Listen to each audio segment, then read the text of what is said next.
Hello everyone. Today we will discuss the long answer in a village story of village Palampur chapter. ठीक है, आज हम discuss करेंगे कि विलेज पालमपुर में दो लॉन्ग आंसर हैं और इनके बारे में हम विस्तार से बताएंगे। ठीक है, लैंड द फर्स्ट रिक्वायरमेंट। ठीक है, other resources suggest the water and minerals. ठीक है, भूमि क्या है? एक प्रकार का हमारा नेचुरल रिसोर्सेज है, यानी कि प्राकृतिक संसाधन है। ठीक है, जैसे कि पानी है, मिनरल्स हैं। ठीक है, पानी क्या होता है? पानी के द्वारा हम फ्रेश वाटर के द्वारा इंडस्ट्री में या कृषि में यूज़ करते हैं, क्योंकि ये प्रकृति के द्वारा बनाए हुए हैं। मिनरल्स क्या हैं? मिनरल्स वे हैं जो हमें प्रकृति में मिलते हैं। 94 मिनरल्स या 94 एलिमेंट्स ऐसे होते हैं जो प्रकृति में मुक्त अवस्था से मिलते हैं, और 26 जो होते हैं वे हम अपनी किसी भी फैक्ट्री या कंपाउंड यानी कि उनको दो या दो से अधिक मिनरल्स को मिला के दूसरा पदार्थ बना सकते हैं। ठीक है, जैसे जिंक और जस्ते को जिंक में दूसरी धातु मिला दी, सोना या चांदी, तो हम एक नई धातु प्राप्त कर सकते हैं इस प्रकार से। ठीक है, लेबर क्या है? The second requirement is a labour. This is the people the who do the work and production activity require the highly educated workers. ठीक है, perform this task. Labor is a types, two types are skilled and unskilled labor.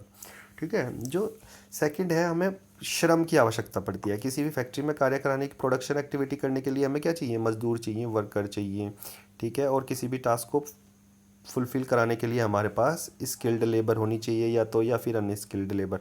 Skilled labour का work होता है कि जो उसके अंदर factory के अंदर कंप्यूटर टेक्नीशियंस हैं, इंजीनियर्स हैं, या फैक्ट्री में कोई भी मशीन ख़राब होगी तो उसके लिए हमें एक स्किल्ड चाहिए। और अनस्किल्ड का मतलब है कि कोई प्रोडक्शन में कोई सामान हमें उठा के एक स्थान से दूसरे स्थान पर रखना, तो उसके लिए हमारे पास मजदूर या वेजिज या रोज़ प्रतिदिन दिहाड़ी पे या फिर रोज़ पर डे के हिसाब से लेने वाले अनस्किल्ड लेबर भी हमारा काम कर सकती है। जैसे फॉर एग्जांपल कि किसी भी ट्रक में से सामान को उतारने के लिए हमारे पास वो अगर व्यक्ति पढ़ा लिखा नहीं है तो वो भी हमारा काम कर देगा। Physical capital, the third requirement is a physical capital. Physical capital is a to first fix capital and second capital. ठीक है, फिजिकल कैपिटल क्या है? फिजिकल कैपिटल वो है हमारी जो दो प्रकार की कैपिटल से मिलके बनती है। एक तो होती है फिक्स कैपिटल। फिक्स कैपिटल क्या है? फिक्स कैपिटल होती है हमारी जो हमारे पास फिक्स होती है, जैसे हमारी मशीन, भवन, ठीक है, या फिर हमारा मकान, कोई भी चीज़ हम जिसके अंदर अपना काम करते हैं, या फिर स्कूल की जो बिल्डिंग है वो एक बार ही तो बनानी पड़ी, तो इसलिए वो फिक्स कैपिटल है। और वर्किंग कैपिटल क्या है? वर्किंग कैपिटल वो है जो उसके अंदर हमने पैसे लगाए हुए हैं बिजनेस में, जैसे 50,000 रुपये लगाए हुए हैं या 40,000 रुपये लगाए हुए हैं, तो कुछ सामान हमने नगद के रूप में लगाया हुआ है। ठीक है, जैसे कि हमने कोई मोटरसाइकिल लगाई हुई, मोटरसाइकिल अपने बिजनेस पर्पज के लिए रख रखी, तो वो भी एक प्रकार से हमारी वर्किंग कैपिटल होगी जिसके द्वारा हम पैसे को अर्न कर रहे हैं। ठीक है, human capital. Human capital is most important factor the production it put to get land, labour and physical capital. ठीक है, ह्यूमन कैपिटल क्या है? एक मोस्ट इंपॉर्टेंट फैक्टर है। ह्यूमन कैपिटल जिस तरह से हमारे स्कूल में एक टीचर पढ़ाते हैं तो वो क्या है? वो प्रकार से ह्यूमन कैपिटल है। हम ह्यूमन कैपिटल क्यों है? क्योंकि लैंड, लेबर और फिजिकल कैपिटल को मैनेज करने के लिए हमें किसी योग्य व्यक्ति की आवश्यकता पड़ेगी। जैसे बड़ी बड़ी कंपनी में एक पद होता है सीईओ का, तो सीईओ का काम क्या होता है? डिसीजन लेने का। जैसे गवर्नमेंट, अगर मैं ऑर्गेनाइजेशन की बात करूं जिले स्तर पर, तो एक अधिकारी होता है, ठीक है, यानी कि जिला अधिकारी होता है जो पूरे के पूरे जिले के वर्क को मैनेज करता है, तो वो भी क्या है? एक प्रकार की ह्यूमन कैपिटल है। जितने भी गवर्नमेंट के एम्प्लॉई हैं तो गवर्नमेंट के लिए वे क्या है? वे एक प्रकार से ह्यूमन कैपिटल है। ठीक है, ह्यूमन कैपिटल का मतलब है कि एक ऐसा व्यक्ति जिसके पास स्किल हो उस काम को जानने की। ठीक है, यानी कि वो किसी भी व्यक्ति से काम करा सके, या फिर किसी भी जैसे आपने देखा होगा कि एक साइंटिस्ट होता है, एक साइंटिस्ट के द्वारा नए प्रोडक्ट बनाए जाते हैं या नई नए आविष्कार किए जाते हैं, तो वो साइंटिस्ट क्या हुआ? वो प्रकार से ह्यूमन कैपिटल हुआ।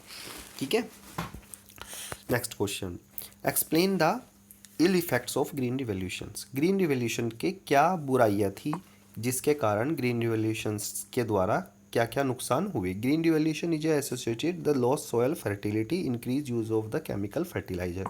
यानी कि जब खेतों में हम, ठीक है, जब खेतों में अलग अलग प्रकार के क्या होंगे, अलग अलग प्रकार के केमिकल फर्टिलाइजर होंगे, अलग अलग प्रकार की नाइट्रोजन गैस या दूसरी हानिकारक चीज़ें हम यूज करेंगे, अलग अलग प्रकार के केमिकल कंपाउंड डालेंगे।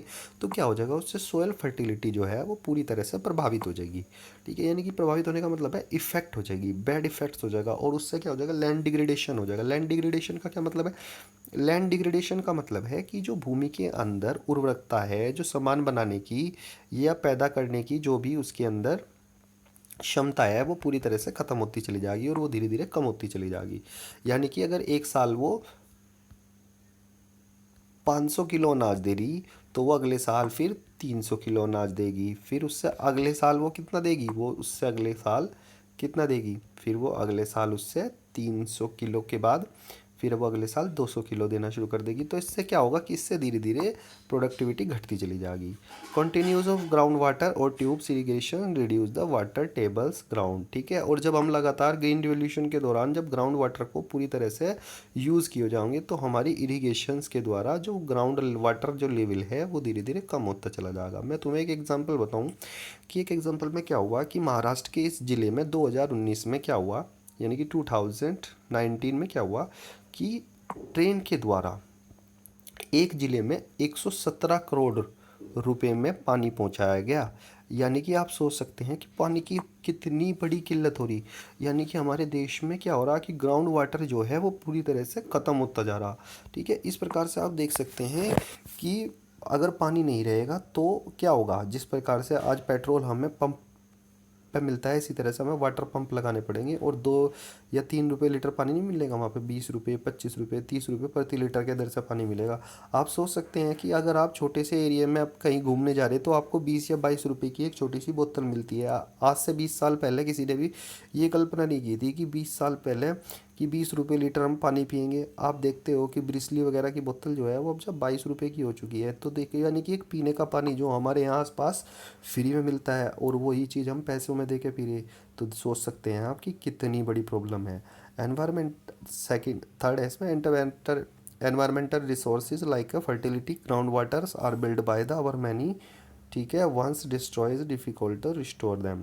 ठीक है, आप देख सकते हैं कि जो एनवायरमेंटल रिसोर्स हैं, जो सोयल फर्टिलिटी है और ग्राउंड वाटर हैं, हम इन्हें लंबे समय तक क्या कर सकें, हम इन्हें डिस्ट्रॉय तो करते जा रहे, मगर इनका संरक्षण, इनका कंजर्वेशन नहीं कर रहे, इन्हें हम बचाने के लिए कोई भी प्रयास नहीं कर रहे। ठीक है, modern farming method use the green revolution over head use is the natural है भाई ये। ठीक है ना, नेचुरल है ये। ठीक है, इसमें क्या हुआ कि मॉडर्न फार्मिंग मेथड्स के द्वारा हमने ग्रीन रिवोल्यूशंस में प्रोडक्टिविटी तो बढ़ा ली, मगर क्या हुआ कि maximum forest convert into agriculture land, क्योंकि आदमी के द्वारा बहुत सारे जंगलों को काट दिया गया। ठीक है, जिससे क्या हुआ कि आदमी की जो एग्रीकल्चर लैंड है वो पूरी तरह से ख़त्म होगी, मतलब कि एग्रीकल्चर लैंड बढ़ गई, और जिस जंगल हैं, जो पेड़ पौधे हैं, वो पूरी तरह से धीरे धीरे ख़त्म होते चले गए। और जब पेड़ पौधे ख़त्म होंगे तो क्या होगा, इससे एनवायरनमेंट को बहुत ज़्यादा हानि होगी। ठीक है, green revolution was limited only of the few state like Punjab and Haryana. ठीक है, ग्रीन रिवोल्यूशंस क्या हुआ कि बहुत ही कम हुआ, कहाँ पे, सिर्फ 2 राज्यों में सबसे ज़्यादा हुआ, पंजाब और हरियाणा में। क्यों, क्योंकि वहाँ की जो ज़मीन है वो ज़्यादा फर्टिलिटी है, और वहाँ पर आपको मैं बता दूँ, वहाँ पे 5 नदियाँ हैं। ठीक है, जैसे सतलुज, व्यास, झेलम, चिनाब। ठीक है, तो इसलिए 5 नदियों के कारण, यानी कि 5 रिवर्स के कारण ही वहाँ पर क्या कहा जा, उसे पंजाब कहा जा। ठीक है, पंजाब, आब का मतलब होता है आबादी से। ठीक है, या पानी से। ठीक है, आब का मतलब होता है पानी, जहाँ पे 5 नदियों का पानी बहता हो उसे बोलते हैं पंजाब। ठीक है, तो इसीलिए क्या है, वहाँ पे ग्रीन रिवोल्यूशन सबसे ज़्यादा हुआ, क्योंकि वहाँ पे उत्तर भारत मैदान में उत्तर भारतीय मैदान है वहाँ पे, और इसीलिए वहाँ पे सोयल की फर्टिलिटी ज़्यादा है। इसी प्रकार से गंगा और यमुना या दूसरी नदियों से लाए हुए मैदान बनाए हुए हैं हमें, तो इसी वजह से वहाँ पे क्या हुआ, इसी वजह से वहाँ पे ज़्यादा से ज़्यादा ग्रीन रिवोल्यूशन हुई। तो इसी प्रकार से लिमिटेड हुई सिर्फ पंजाब और हरियाणा में, और भारत में कितने, 28 राज्य हैं। तो इससे क्या हुआ कि ग्रीन रिवोल्यूशंस के द्वारा क्या हुआ कि कुछ बुरे इफ़ेक्ट्स भी हुए। Thank you very much. ठीक है, आज के लिए इतना ही।